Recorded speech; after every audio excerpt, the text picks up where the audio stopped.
All right, how about this one? So we're supposed to solve the system again with the substitution. Well, nice ones, they always give us when we have one of them already solved. We don't have to do any work. So what I'm going to do is I'm just going to plug that in there. And so I have a negative x plus 6 times negative 8x plus 19, and that's equal to 16. Now I have to distribute. Well, it looks like there's a big number here, so we have a negative x.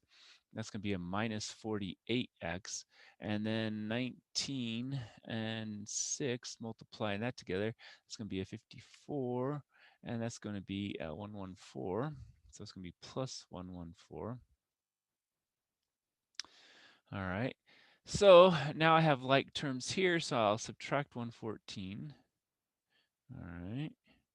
And so that's going to be minus 48 minus 49 x equals, and so that's going to be 100 minus 2, so it's going to be 98, negative 98.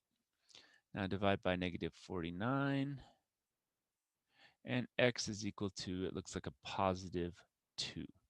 Okay. Now we plug that back in here. Y is equal to what? 8, negative 8 times 2 plus 19. Well, that's going to be a negative 16 plus 19. So that's going to be, looks like a 3. So I've got the solution, or before I check solution, of 2 comma 3. So now let's determine if that's really true. This is the solution. So I plug it in and I get 3 equals negative 8 times 2 plus 19. Well, that's negative 16 plus 19, so that's going to be 3 equals 3. So that checks in the first one, which we would assume was going to work. And that's why I always say check both of them, because we plugged it into one of them. So we're going to get it to work for one equation, but the other one is why we're really doing this check. And so we have negative, and then x was a 2 plus 6 times 3 equals 16. So minus 2 plus 18 equals 16. 18 minus 2 is 16, so it works there. So we have it's independent and consistent. And so that would be our solution. All right. Here we got one. It's a little more difficult just in the fact that it didn't solve for one of the variables given to us. And so what we have to do is we have to think, well, which is going to be the easiest variable to solve for? Well, looking at this, I'm going to always look for one with a variable by itself. No twos or threes or negatives in front of it. And I'm going to solve for that variable. So if I do that, I'm going to say, well, I'm going to add 5y.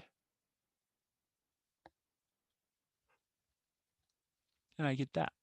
And now I can take this and plug that into here, and then I can simplify that. So doing that, I'll have 2 times, and that's going to be a 5y plus 7 minus 7y equals minus 20. Now remember, you always have to distribute, and so that's going to give us 10y plus 14 minus 7y equals minus 20. Well, now subtract 14, and 10y minus 7y is 3y. And this is going to be a minus 34.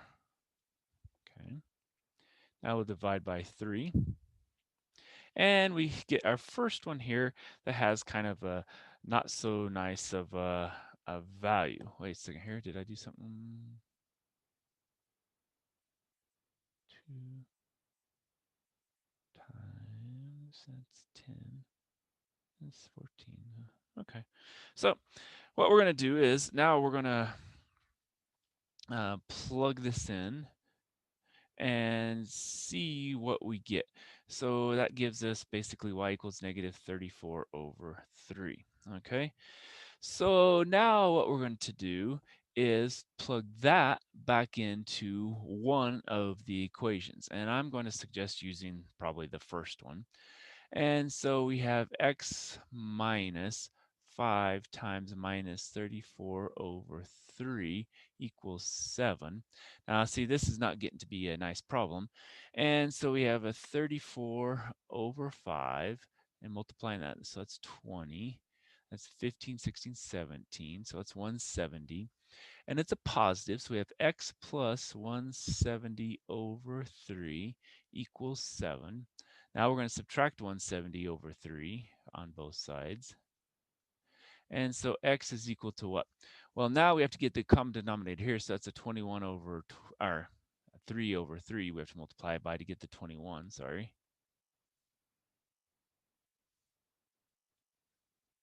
So to multiply by 3 over 3, and we get 21 over 3. So now we have 170 and then minus 21. And so it's a 6. So we have a 9. That's a 4. That's a 1. So it looks like x equals 149 over 3. Okay, so those are two solutions. Now this is why we would never be able to find this one doing graphing, because that wouldn't work very well. And so now we have to add all the things and do our checks. We have 149 over 3 minus 5 times a negative 34 over 3, and that's equal to a 7. Well, here that's going to end up being negative negative. That's going to give us a positive. So let's go ahead and do that.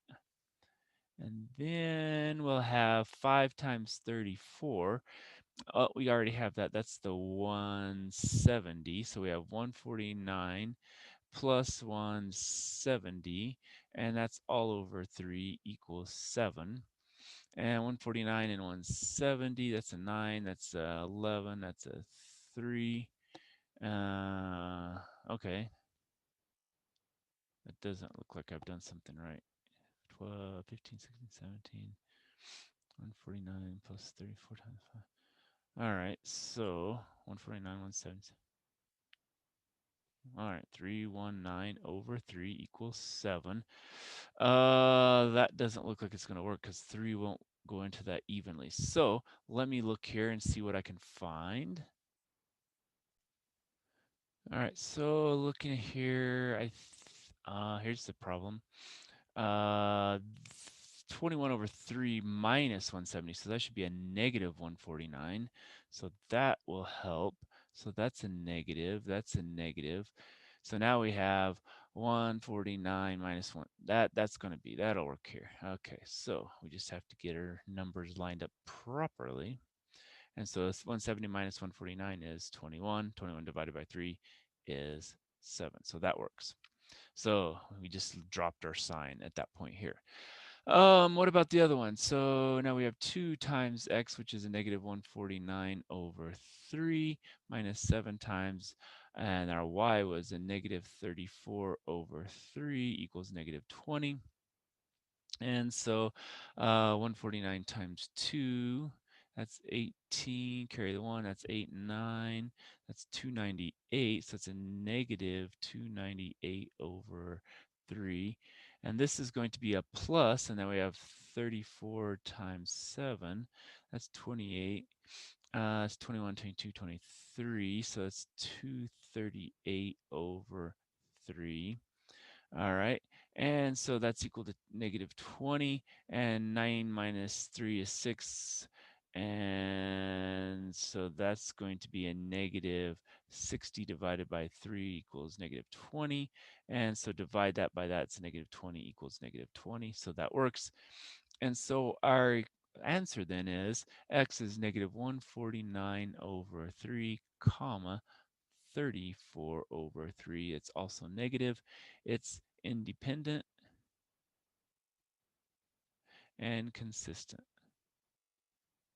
So probably the hardest problem we've done up to this point with these, and that's a key reason why not graphing was the way to do this one. Because if we had to graph that one, there's no way I would have ended up with a negative 149 over 3 and a negative 34 over 3. All right, how about this one? This one, I think I'm going to go ahead and solve that first one there for y. And so if I do that, I get y equals, taking the 3x over here, 3x plus 2. Now I'm going to take this and plug it in here. And so that gives me 12x minus 4 times 3x plus 2 equals negative 8. Now don't forget to distribute. 12x minus 12x, and then minus 8 equals negative 8. Well, guess what? That cancels that. We get -8 equals -8. What happens when we get something that equals something else? Well, that's a true statement. And so what we're going to end up with is that we have infinite number of solutions.